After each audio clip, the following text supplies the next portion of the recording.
What's good, everybody? I just wanted to make a quick video concerning a believer's loneliness and how to combat that loneliness. This is something that I knew about a long time ago, but I didn't accept the fact that I knew it. I didn't accept the fact that I could do something about it. So yeah, it took me a long time to learn. It took me a long time to come to full realization about this, but better late than never. So, as I was saying, it's very easy during this time to feel lonely as a believer because you're not around anyone, you're not really with anyone who believes with you, unless you're with your family. But even though you're with your family, there could be moments where you feel alone. It's very easy. Well, it's been very easy for me to feel alone, although I'm with a group of people. So during this time of isolation, it's very easy to feel alone. And during that time of loneliness, Satan loves to take advantage of that. Satan loves to take advantage of loneliness because you're more susceptible to sin. You're more susceptible to believe things that you shouldn't be believing when you're lonely, when you're not with people, especially when you're not with believers who can help you work community.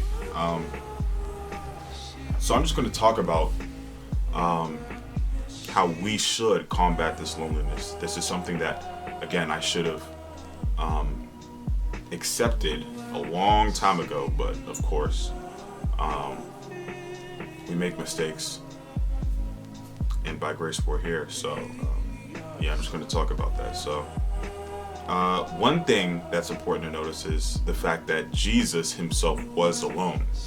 Jesus was alone on many occasions. He was rejected by his own town. Before he even died, he was actually weeping, expecting those who were close to him to be with him. But they were arguing about who will be the greatest after he dies.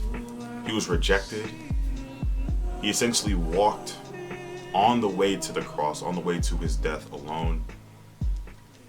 And I'm pretty sure while he was hanging on that cross, he felt lonely.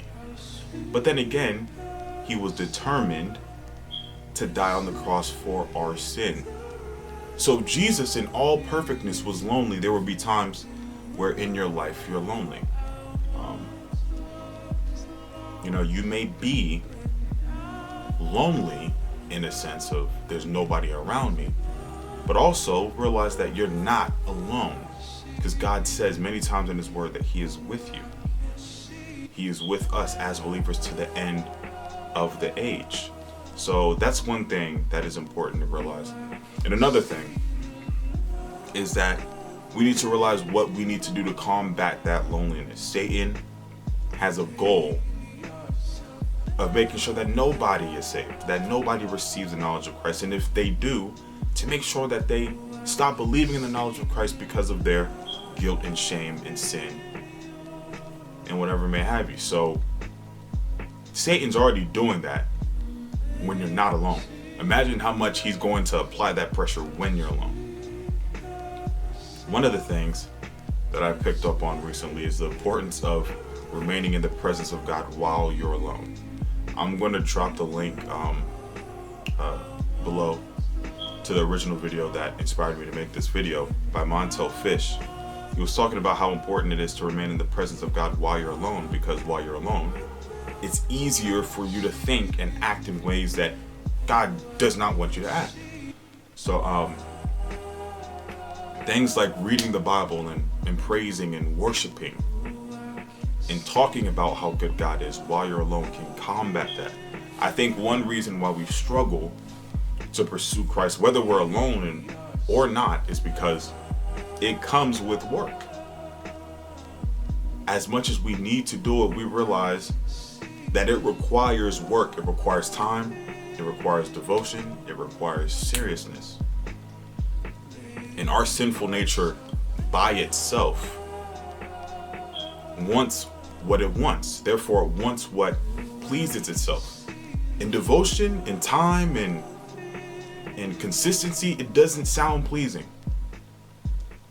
It doesn't sound pleasing, but the question is, if you devote, what will you benefit? The Bible talks about pursuing Christ and remaining in the faith and enduring, because it develops endurance, it develops character, it develops your confidence in salvation. I was recently reading 1 John chapter 3, and towards the end it talks about the fact that it's important to remain in the love of God, for that you will have a confidence when you stand at his face when he returns. How can you develop that confidence? You develop that confidence by remaining in Christ and by pursuing Christ. So during this time of loneliness, remember that it is important to pursue and follow Christ. When you remain in the presence of God, God covers you with his armor. From the helmet to the breastplates to the very boots, God covers you completely. That is something that you can't do on your own. So if you're alone and you don't pursue God, you go towards sin, that makes you more lonely than you actually need to be. And that is a time where you're ripe enough for Satan to come and take advantage of you, make you fall into sin and stuff like that. This is something that I should have taken note a long time ago. But like I said again, it's better late than never. So yeah, remember the importance of remaining in the presence of God while you're lonely. That will strengthen you. It will mature you. It will develop a confidence and a hope in your salvation.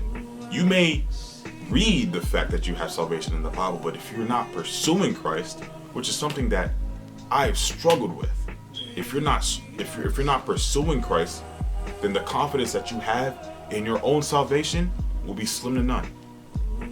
And if that confidence and that hope in salvation is very low, then it's easier for you to leave the faith than for someone who's pursuing Christ to leave the faith.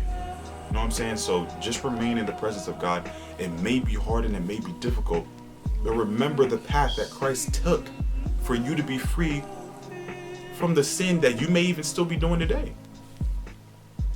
So just remember, just stay in the presence of God. If you fall, get back up, talk to someone. But like I said, the presence of God is very important, because that is what keeps us sane. It's what keeps us spiritually sane. It's what keeps us whole. And it's what keeps us in God's hands.